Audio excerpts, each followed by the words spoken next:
នេះគឺជាទឹកដៃដំបូងការថតដល់ដំបូងថាថ្មីសម្រាប់ខ្ញុំផងដែរ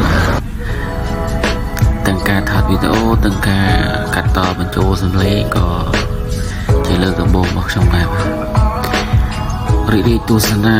នៅទេសភាពតាមដងផ្លូវដែរវីដេអូនេះផងដែរក៏សូមផ្ញើជូនចំពោះបងប្អូនដែលគាត់មិនសូវមានពេលវេលាសម្រាប់ដើរលេងគាត់រវល់ការងារច្រើនអញ្ចឹងហើយដំណើរកំសាន្តនេះផងដែរគឺខ្ញុំចេញពីភ្នំពេញឆ្ពោះទៅកោះកុងបាទនេះជាលើកទី1សម្រាប់ខ្ញុំផងដែរដែលបានទៅទឹកដីកោះកុងនិងបានថតជាវីដេអូផ្សាយជូនពុកម៉ែបងប្អូនសម្រាប់ទស្សនាកំដរអារម្មណ៍សម្រាប់វិការងារផងដែរបាទមិនថាទឹកដៃថតមិនថាការបញ្ចូលសំឡេងក៏មិនសូវរលូនដូចបងដែលគាត់មានជំនាញផងដែរបាទហើយនេះមកដល់ពាក់កណ្ដាលផ្លូវហើយបាទនៅកំពូលភ្នំខ្ញុំមិនទៅជាស្គាល់ដែរទេមិនថាផ្លូវតុងអាំងយើងចេញពីផ្លូវបែកឆែមបាឡើងមកបុកមកកោះកុងមកប៉ុន្តែទេសភាពស្អាតមែនទេបាទហើយដែលឃើញនេះគឺមកជួបភ្នំខាងម្ដុំខាងពោធិ៍សាត់ម្ដុំអីខ្ញុំក៏មិនទៅស្គាល់ទឹកដីផងដែរបាទប៉ុន្តែកន្លែងនេះអាចនិយាយបានថា perfect សម្រាប់សង្សារឬក៏អ្នកដែលគាត់ចូលចិត្តដើរលេងចូលចិត្តថត content ហ្នឹងគាត់អាចមកខាងនេះបានបាទកន្លែងនេះផងដែរបងប្អូនដែលគាត់ចូលចិត្តថតរូបធ្វើ content ឬក៏ធ្វើជាវីដេអូផ្សេងសម្រាប់ដែលគាត់ចំណូលចិត្តដែលគាត់ខាងថតរូបផងដែរបាទហើយក៏ជួបបានបន្តិចខ្ញុំគ្នា3នាក់ហ្នឹងក៏បន្តដំណើរទៅទៀតដែរបាទបងប្អូនដែលបានឃើញស្រាប់ហើយបាទខាងឆ្វេងដៃខាងស្ដាំដៃនិងខាងមុខដែរបាទគឺទេសភាពនឹងតាមដងផ្លូវមកដល់នេះដែរមើលទៅដូចជាភ្នំពពកចឹងបងប្អូនស្អាតប្លែកពពកបទៀបនៅលើចុងឈើហើយមានភ្នំនៅពីលើយើងមើលទៅថាស្រស់ស្រាយប្លែកភ្នែកកំដរអារម្មណ៍កាត់ស្រាយពីការងារមកដល់នេះដល់ដែរម៉ោងទុំហើយជា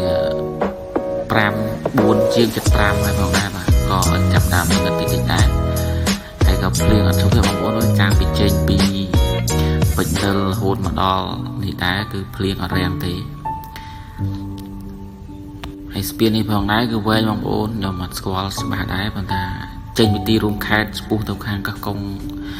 ទៀតគឺស្ពាននេះវែងបងប្អូនប្រហែលជា300 ម៉ែត្រហើយដូចមកដល់នេះម៉ោង5ជាងហើយថ្ងៃរៀបលេខរបស់បងប្អូនឈានមកចូលលេងឆ្នេរសមុទ្រនឹងថតទេសភាពស្អាតប្លែកភ្នែកជូនពុកម៉ែបងប្អូនសម្រាប់ទស្សនាសម្រាប់ពីការងារផងដែរមកដល់ពេលល្ងាចហើយមិនទាន់រកកន្លែងដេកមិនទាន់រកអីហូបទេបាទឆ្លៀតមកថតជុំចែកពុកម៉ែបងប្អូនទស្សនាសិនហើយយប់ឡើងគ្នា3នាក់ងើមងាមអត់ទាន់ដឹងទៅដេកណាទេបាទមកដល់ភ្លាមសវ៉ាដកទូរស័ព្ទនាំគ្នាថតភ្លាមបែកទឹកក៏អត់ទាន់ដែរបងឃើញស្រាប់ហើយផ្ទៃមេឃពណ៌ក្រហមពណ៌ទឹកសមុទ្រចាំងភ្លេចវាធ្វើឲ្យយើងប្លែកភ្នែកប្លែកអារម្មណ៍ផងដែរបាទបងប្អូនដែលគាត់ចូលចិត្តបោះតង់ឬក៏ចូលចិត្តធ្វើ content ហ្នឹងគាត់អាចមកសាកល្បងនៅខាងខេត្តកោះកុងបានផងដែរបាទបន្តទៀតមកក៏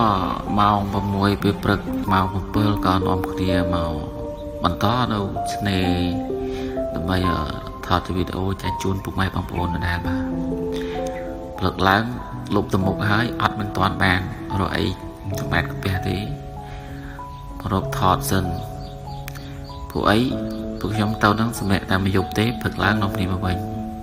ព្រឹកឆ្លៀតថតបានបន្តិចហើយក៏ឆ្លៀតថតបានបន្តិចហើយក៏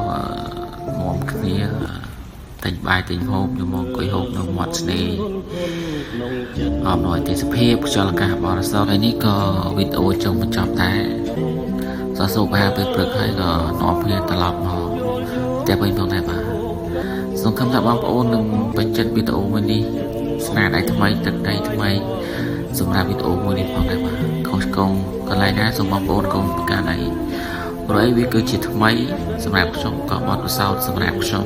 ថតវីដេអូឬក៏ធ្វើដំណើរតាមដងផ្លូវផងដែរបាទឧបករណ៍ថតឧបករណ៍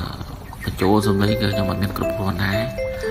និយាយរួមទៅគឺថាថ្មីសម្រាប់ខ្ញុំផងដែរបាទសូមអរគុណសូមជម្រាបលាបាទជួបគ្នា